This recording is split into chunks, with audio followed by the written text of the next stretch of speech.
پہلی بات، مسلم اور غیر مسلم دونوں کی خبروں کی زیارت ہو سکتی ہے، اس لیے کہ آپ نے کیا کہا، میں نے اپنے والدین کی خبر کی۔ اب اس معاملے میں لوگوں کو بڑا وہ ہوتا ہے کہ کیا آپ صلی اللہ علیہ وسلم کے والدین بھی غیر مسلم تھے؟ تو یاد رکھیے یہ بات بڑی سخت ہے، لیکن ہاں اس کی حقیقت یہی ہے۔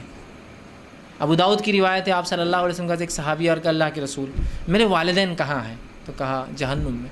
وہ زار و خطار رونے لگے کہ میرے والدین جہنم میں۔ دیکھا نبی اکرم صلی اللہ علیہ وسلم بھی رو رہے، کہا اللہ کے رسول آپ کیوں رو رہے ہیں؟ تو کہا میرے بھی وہی ہیں۔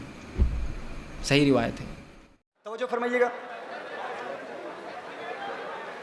کہا گیا کہ سیدتنا آمنہ رضی اللہ تعالی عنہا کے متعلق کہ اللہ جل وعلا نے نبی کریم صلی اللہ علیہ وسلم کو منع فرمایا کہ ان کے لیے دعائے مغفرت نہ کی جائے۔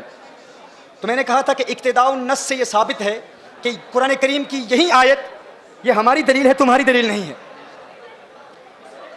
ہماری دلیل کیسے ہے؟ اللہ نے ارشاد فرمایا کہ غیر مسلم کی قبر پر نہ جاؤ۔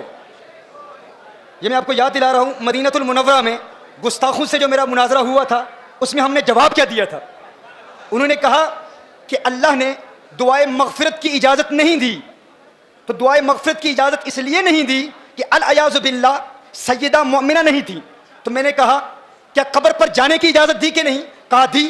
تو میں نے کہا قرآن کہتا ہے کافر کی قبر پر نہ جاؤ، تو قبر پر جانے کی اجازت دے دی، یہی اس بات کی دلیل ہے کہ وہ مومنہ ہے، یہی اس بات کی دلیل ہے وہ مومنہ ہے۔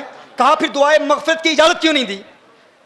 یہ کیوں فرمایا کہ مغفرت کی دعا نہ کرو؟ اس کا جواب سماعت فرما لیں۔ مغفرت کی دعا کس کے لیے کی جاتی ہے؟ بخشے ہوں کے لیے بخشش کی دعائیں نہیں کی جاتی، بخشے ہوں کے لیے بخشش کی دعا نہیں کی جاتی۔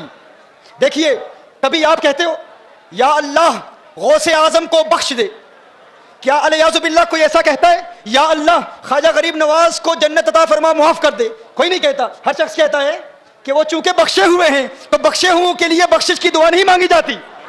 کیا الیاذ باللہ کوئی کسی نبی کے لیے کہہ سکتا ہے اے اللہ عیسیٰ علیہ السلام کی مغفرت فرما، موسیٰ علیہ السلام کی مغفرت فرما؟ نہیں۔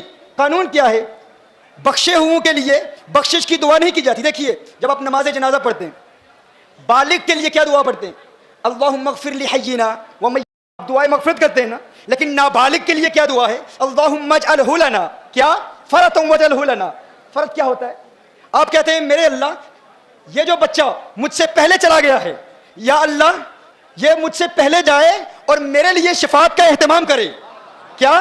چونکہ بچہ بخشا ہوا ہے تو بخشے ہوئے کے لیے بخشش کی دعا نہیں کی جاتی، بخشے ہوئے کے لیے کہا جاتا ہے یا اللہ یہ مجھ سے پہلے جا رہا ہے، آخرت میں میرے لیے شفاعت کا اہتمام کرے، میری بخشش کا وسیلہ بنے۔ تو کہا تم کہتے ہو کہ حضور نے اپنی ماں کے لیے مغفرت کی دعا نہیں مانگی، اللہ نے اجازت نہیں دی۔ ارے اس بات پر غور کرو، مغفرت کی دعا اس کے لیے مانگی جاتی ہے جس کے لیے مغفرت نہ ہونے کا امکان ہو۔ ارے وہ تو پہلے سے ہی بخشی ہوئی ہے، ان کے لیے یہ دعا نہیں کی جاتی کہ ماں کے لیے مغفرت کی دعا مانگو۔ میں کہتا ہوں یونس علیہ السلام ایک مچھلی کے پیٹ میں رہے، اس مچھلی کے پیٹ میں رہنے کی وجہ سے یونس علیہ السلام کو اتنا بلند و بالا اور اعلیٰ مقام ملا۔ تو گویا کہ اللہ ارشاد فرما رہا ہے جس مچھلی میں ایک نبی رہے اس کو وہ مقام ملتا ہے۔ ارے جس ماں کی پیٹ میں آمنہ کا لال ہے وہ ماں مغفرت کی محتاج نہیں ہوتی، اس کے لیے مغفرت کی دعا نہیں مانگی جاتی، اس کے وسیلے سے امت کے لیے مغفرت کی دعائیں مانگی جاتی ہے۔